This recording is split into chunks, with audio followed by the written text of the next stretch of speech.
En fait, aujourd'hui, ce sont des chants qu'on ne trouve pas partout.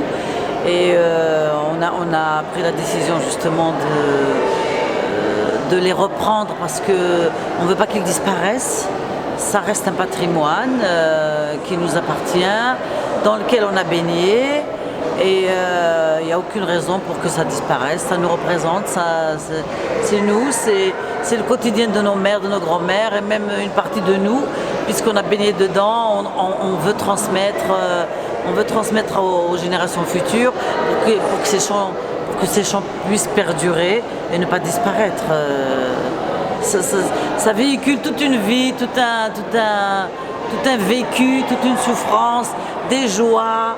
Enfin, une façon de vivre, voilà, une façon de vivre des femmes de chez nous. Donc, voilà, au lieu contrairement à aujourd'hui, où on travaille, où on est pris par l'excitation de tous les jours,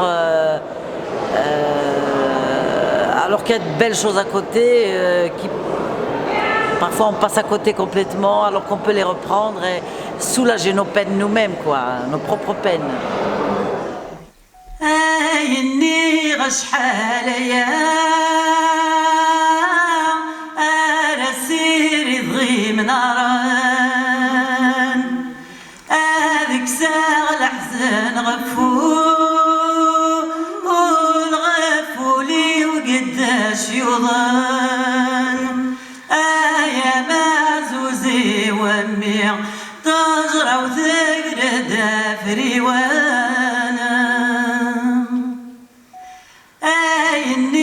شحال يا أركض ريغة يا شرارق أسوي غامان أبو ذرار رح نعمل براق يا معزوزي وامي يسكي قندول ما يخاق يا يما تدوغ لحوق قلبي بضغطي زي الخميس أسلي غيط بلا يكاد ذا الغيظات تسذوي ويس يا معزوزي وامي يا جابوب بكريسه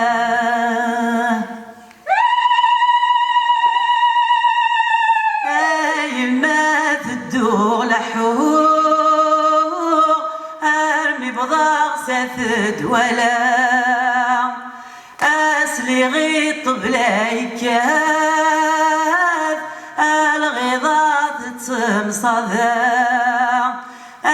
يا معزوزي وامي يا جابوبة في الطاغة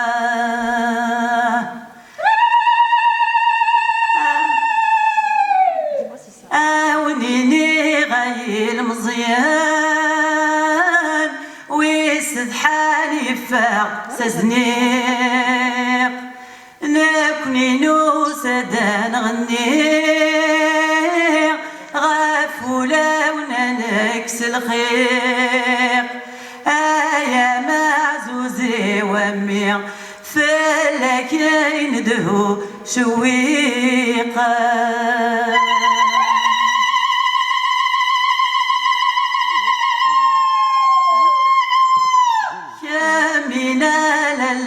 مغرام